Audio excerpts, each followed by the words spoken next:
त्रिज्यखंड के क्षेत्रफल से संबंधित क्वेश्चन को हम आपको बता रहे हैं। आज क्वेश्चन नंबर 2 आपको बताने जा रहे हैं लघु उत्तरीय प्रश्न के। 18 सेंटीमीटर त्रिज्या वाले वृत्तखंड की परिधि ज्ञात कीजिए जो केंद्र पर 60 डिग्री का कोण बना रहा है। देखिए वृत्तखंड की आपको परिधि ज्ञात करनी है। मान लीजिए वृत्तखंड है, ये जो है केंद्र पर आपका 60 डिग्री का कोण बना रहा है। ठीक है, इसकी त्रिज्या है 18 सेंटीमीटर की। तो आपको निकालना है वृत्तखंड की परिधि। तो परिधि का मतलब ये जो चाप है इसकी लंबाई आपको ज्ञात करनी है। तो लिखेंगे यहाँ पे वृत्तखंड की परिधि, वृत्तखंड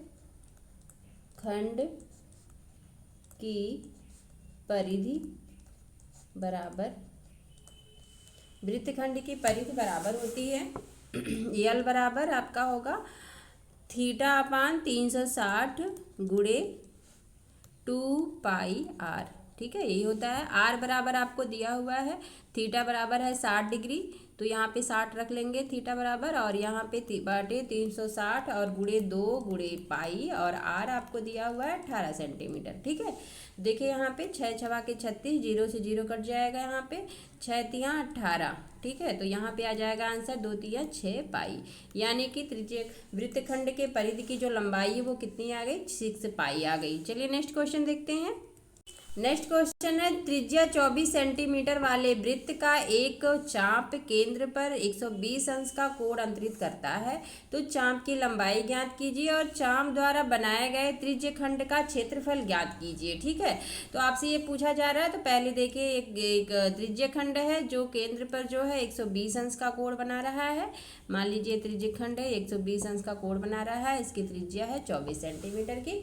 तो चलिए हम पहले चाप की लंबाई निकालते हैं। चाप की लंबाई बराबर होगी, चाप की लंबाई बराबर होगा थीटा बटे 360 गुणे 2πr। ठीक है, ये चाप की थीटा बराबर दिया हुआ है 120 डिग्री और बटे 360 डिग्री और गुणे 2π गुणे आर आपका दिया हुआ है 24। ठीक है, तो 0 से 0 ही कट जाएगा, 12 तियाँ 36, 3 बटे 24, यानी कि चाप की लंबाई आपकी आ गई 16 पाई।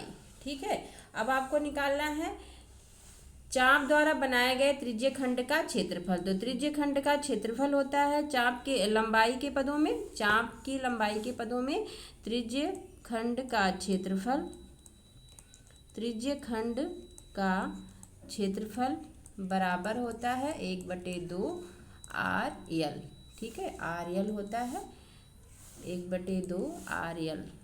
ठीक है, आर बराबर है त्रिज्या और यल बराबर है चाप की लंबाई। तो 1/2 त्रिज्या आपकी है 24 और गुणे 16 पाई, है ना।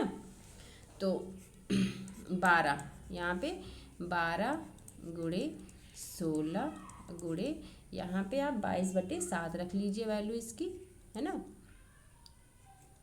या आप इन दोनों का गुणा कर लीजिए, पाई को वहीं पे रहने दीजिए, क्योंकि पाई की वैल्यू अगर दी रहेगी तभी आप पाई की वैल्यू रखेंगे। ठीक है, तो यहाँ पे देखिए 12 छक 72 और 12 एकम 12 6, देखिए 12 छक 72, 12 एकम 12 और 7 19। ठीक है, 192 पाई, यानी कि त्रिज्यखंड का जो क्षेत्रफल आपका कितना आ गया, 192 पाई, है ना। तो चलिए नेक्स्ट क्वेश्चन देखते हैं।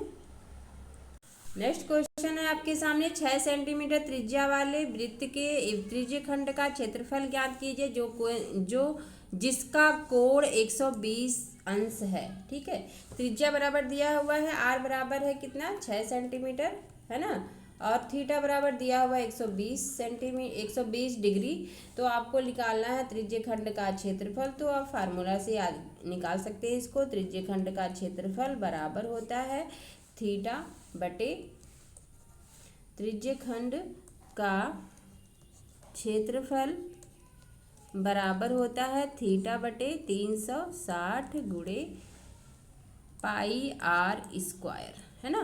तो थीटा बराबर आपको है दिया हुआ है 120 डिग्री बटे 360 डिग्री गुणे पाई और r² यानी कि 6 गुणे 6 हो जाएगा। ठीक है, ये देखिए यहाँ से काटेंगे तो 3 आ जाएगा, 3 दूनी 6, तो यहाँ पे आ जाएगा इसका आंसर 12 पाई, यानी कि त्रिज्यखंड का जो क्षेत्रफल कितना आ गया 12 पाई, है ना।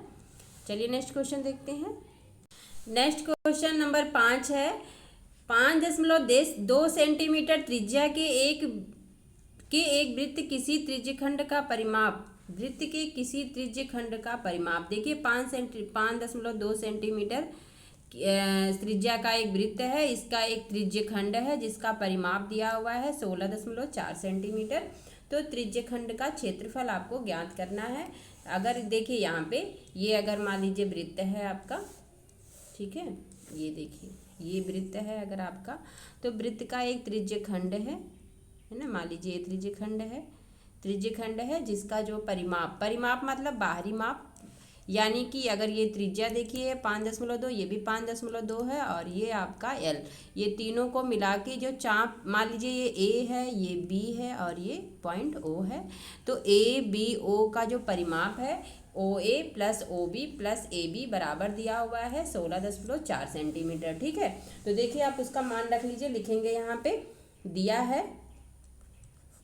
है त्रिज्या बराबर आर बराबर दिया हुआ है 5.2 सेंटीमीटर और दिया हुआ है त्रिज्यखंड का परिमाप।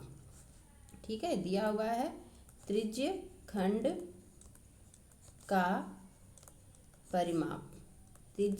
का परिमाप दिया हुआ है, बराबर है आपका 16.4 सेंटीमीटर, है ना। और त्रिज्यखंड का परिमाप क्या होगा, ए बी, चाप ए बी, ठीक है, ये चाप ए बी है, plus O A plus O B बराबर 16.4। ठीक है, O A plus O B आपका है 5.2, तो ये हो जाएगा 5.2 प्लस 5.2 और ये है आपका चाप ए बी। ठीक है, यहाँ से चाप ए बी की लंबाई आप निकाल सकते हैं, यहाँ पे बराबर है 16.4। अब इन दोनों को जोड़ लेंगे तो ए बी, चाप ए बी प्लस ये देखिए 4 हो जाएगा और ये हो जाएगा 10.4 बराबर है 16.4 के। ठीक है, तो चाप ए बी बराबर आ जाएगा आपका 16.4 माइनस 10.4। ठीक है, घटा देंगे तो आ जाएगा 6 सेंटीमीटर, यानी कि चाप ए बी की लंबाई बराबर आ गई आपकी 6 सेंटीमीटर, यानी कि यल बराबर आपका आ गया 6 सेंटीमीटर, है ना। तो अब देखिए आपको निकालना है त्रिज्यखंड का क्षेत्रफल। तो त्रिज्यखंड का क्षेत्रफल चाप के पदों में होता है। त्रिज्यखंड का क्षेत्रफल चाप के पदों में क्या होता है, 1/2 आर यल होता है। ठीक है, वैल्यू पुटअप कर दीजिए तो 1/2 गुणे आर आपका कितना दिया हुआ है 5.2 और गुणे यल बराबर आ गया आपका 6। ठीक है, तो आपका देखिए इसको कट करेंगे, 2 3 6, तो 3 दूनी 6 और 3 5 15, है ना। तो आपका कितना आ गया 5.6 सेंटीमीटर स्क्वायर। ठीक है, इसका त्रिज्यखंड का क्षेत्रफल आ गया। ठीक है, यही आपका आंसर होगा। चलिए नेक्स्ट क्वेश्चन देखते हैं। क्वेश्चन नंबर 6 आपके सामने है। चित्र में ओ वृत्त का केंद्र है, यदि पी क्यू बराबर है 24 सेंटीमीटर, देखिए ये लंबाई आपकी दी हुई है 24 सेंटीमीटर और दिया हुआ है आर पी आर, ये आपको दिया हुआ है 7 सेंटीमीटर। तो पूछा जा रहा है छायांकित भाग का क्षेत्रफल ज्ञात कीजिए। देखिए यहाँ पे ये देखिए वृत्त का केंद्र O है, तो आर क्यू इसका व्यास हो जाएगा, है ना। और देखिए ये समकोण त्रिभुज है, तो यहाँ पे हम आर क्यू का मान हम यहाँ से निकाल सकते हैं। ठीक है, हमको छायांकित भाग का क्षेत्रफल निकालना है, तो अगर ये देखिए अर्धवृत्त बन रहा है, क्योंकि ये आर क्यू व्यास है, तो अर्धवृत्त के क्षेत्रफल में से अगर हम त्रिभुज का क्षेत्रफल घटा देंगे तो छायांकित भाग का क्षेत्रफल आपको मिल जाएगा। ठीक है, तो चलिए हम इसको सॉल्व कर लेते हैं। दिया हुआ है पी क्यू बराबर है आपका 24 सेंटीमीटर, है ना, और पी आर दिया हुआ है आपका 7 सेंटीमीटर। तो आर क्यू बराबर क्या होगा, पाइथागोरस प्रमेय से अंडर रूट में 7 का स्क्वायर प्लस 24 का स्क्वायर हो जाएगा, यहाँ पे लंब का वर्ग प्लस आधार का वर्ग, और यहाँ पे इसको निकाल लेंगे तो आ जाएगा 49 प्लस 24 का स्क्वायर होता है 576। ठीक है, जोड़ लेंगे तो आ जाएगा आपका 625 अंडर रूट में, यानी कि आर क्यू बराबर कितना आ गया 25, 625 का स्क्वायर कितना होता है 25। तो यानी कि यहाँ पे व्यास आर क्यू बराबर आ गया आपका, आर क्यू बराबर 25 सेंटीमीटर, है ना। 25 सेंटीमीटर आपको मिल गया। अब हमें छायांकित भाग का क्षेत्रफल निकालना है, तो लिखेंगे यहाँ पे छायांकित भाग का क्षेत्रफल, छायांकित भाग का क्षेत्रफल, भाग का क्षेत्रफल बराबर अर्धवृत्त का क्षेत्रफल, ठीक है, अर्धवृत्त का क्षेत्रफल, अर्धवृत्त का क्षेत्रफल माइनस त्रिभुज का क्षेत्रफल। अर्धवृत्त के क्षेत्रफल में से त्रिभुज का क्षेत्रफल अगर घटा देंगे तो छायांकित भाग का क्षेत्रफल आपको मिल जाएगा, तो त्रिभुज का क्षेत्रफल, है ना। तो अर्धवृत्त का क्षेत्रफल क्या होता है, पाई आर स्क्वायर बटे 2, ठीक है, पाई आर स्क्वायर बटे 2 माइनस त्रिभुज का क्षेत्रफल होता है 1/2 गुणे आधार गुणे ऊंचाई।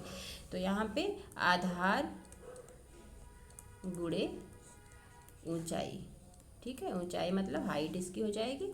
अब पाई, यहाँ पे पाई का मान रख लेंगे यहाँ पे 22/7, है ना। आर आपका कितना दिया हुआ है, देखिए आर क्यू आपको मिल गया है 25 सेंटीमीटर, तो त्रिज्या इसकी कितनी हो जाएगी 25/2, ठीक है, त्रिज्या कितनी हो जाएगी 25/2, यानी कि 25/2 का स्क्वायर, यानी कि 25/2 गुणे 25/2, और ये 1/2 पहले से है तो इसको आप बाहर ऐसे 1/2 से गुणा कर लीजिए, ठीक है, माइनस 1/2, आधार आपका दिया हुआ है 7 और ऊंचाई दी हुई है 24, है ना। अब इसको चलिए सॉल्व कर लेते हैं। सॉल्व करेंगे यहाँ से, तो देखिए यहाँ पे काटेंगे यहाँ पे तो 11 आ जाएगा 2 से, है ना। और ये इस वाले में पद में आप 2 12 दूनी 24 हो जाएगा। अब यहाँ पे 25 में 25 का गुणा करेंगे तो 625 आ जाएगा, यानी कि 11 गुणे 625, 11 गुणे 625 बटे 2 का गुणा 2 में करेंगे 4, और 7 का गुणा करेंगे 4 7 28, है ना। और माइनस देखिए 1/2 से हमने इसको काट दिया, 12 7 84 आ जाएगा, ठीक है। अब चलिए इसको हल कर लेते हैं। 11 किस में गुणा कर लेंगे, तो देखिए 11 का गुणा कर लीजिए तो आ जाएगा 625, और यहाँ पे 625 गुणा जोड़ लीजिए 5 और ये 7, 6 2 8 और ये 6, ठीक है, यानी कि 6875/28 माइनस 84। अब इसमें 28 से अगर भाग दे देंगे तो आ जाएगा आपका 245.53 माइनस 84, ठीक है, घटा लीजिए इसमें से तो आ जाएगा आपका 161.53 सेंटीमीटर स्क्वायर, ठीक है, यानी कि छायांकित भाग का क्षेत्रफल कितना आ गया 161.53 सेंटीमीटर स्क्वायर, ठीक है। अब इससे आगे के क्वेश्चन हम नेक्स्ट वीडियो में आपको बताएंगे, ठीक है। वीडियो अगर पसंद आई हो तो लाइक और सब्सक्राइब कर दीजिएगा। धन्यवाद।